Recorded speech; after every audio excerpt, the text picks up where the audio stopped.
Hello everyone जय जगन्नाथ समस्त को। तो आज भिडियो आम डिस्कसन करवा आलोक श्लेषण प्रक्रिया क्या कह जाए, आलोक श्लेषण प्रक्रिया किपरि होता है, यहाँ कंचामाल कौन आवश्यकता है, कौन या किपरि होता है, ये सबू किसी विषय आम डिस्कसन करवा। तो 2 ରୁ 3 मिनिट पर्यंत जदि ये वीडियो को तुम्हें मैंने देखिबो ताले निश्चिंत भाव आलोक श्लेषण प्रक्रिया कौन क्या कह जाए पूरा क्लीयरली बुझीपार। तो चलतु देखा नोट रे कौन लिखा होईची, आलोक श्लेषण कौन, आलोक श्लेषण प्रक्रिया क्या कह जाए, आलोक श्लेषण कौन। आलोक श्लेषण सर्वप्रथम हूँ एक प्रक्रिया, कौन पिला माने ना आलोक श्लेषण हूँ सर्वप्रथम एक प्रक्रिया। आलोक श्लेषण हूँ एक प्रक्रिया जहा द्वारा सबुज उद्भिद शैवाल एवं किछि जीवाणु सूर्य किरण कार्बन डाइऑक्साइड एवं पानी को व्यवहार करी निजर खाद्य को प्रस्तुत करथांती। सीधा सड़क भाव कहवाक गले जो प्रक्रिया रे उद्भिद तार खाद्य ग्रहण करिथाए बा निज खाद्य निजे प्रस्तुत करिथाए जो प्रक्रिया रे ताहाको आमे आलोक श्लेषण प्रक्रिया बोली कहिथाए। यह पृथ्वी रे जीव पई अति आवश्यक, कारण आलोक श्लेषण नहेले सारा दुनियाटा नष्ट हो जिवो। कारण यह अम्लजान उत्पादन करे एवं खाद्य श्रृंखल मूल को गठन करे।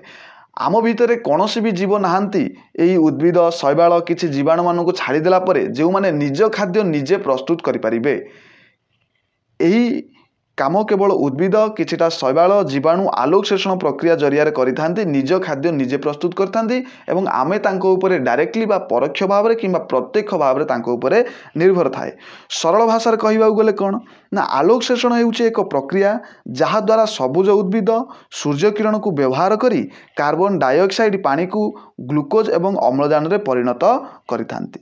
रासायनिक समीकरण कौन देख, 6टी कार्बन बा 6टी अंगारकाम्ल, 6टी कार्बन डाइऑक्साइड, 6टी जल अणु एवं सूर्यालोक मिसिकी क्लोरोफिल रो उपस्थित रे, कारण क्लोरोफिल ही सूर्यालोक को ग्रहण करिथाए, ता द्वारा हमको ग्लूकोज मिलिला। ग्लूकोज रो रासायनिक समीकरण मन रखिथिबो C6H12O6CO2 यही सब जिनस निर्गत है।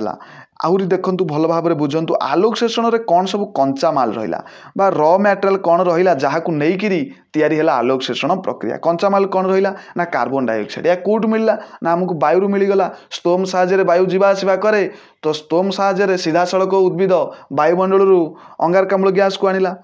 पानी पानी कौटू मिलला ना माटी रू मिलगला, चेर माटी तले अच्छी, चेर कौन कला ना पानी सब नहीं पत्र पाखे पहुँचईदेला।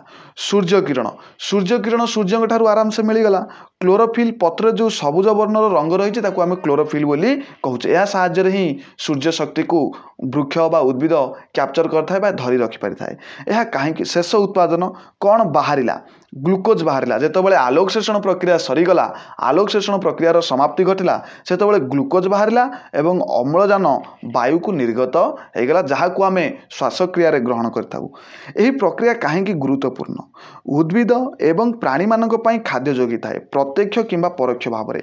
आलोक श्लेषण प्रक्रिया घटुची बोली आमे माने खाई पारुछे, आम मानक पेट को दाना दीटा जाई पारुछि।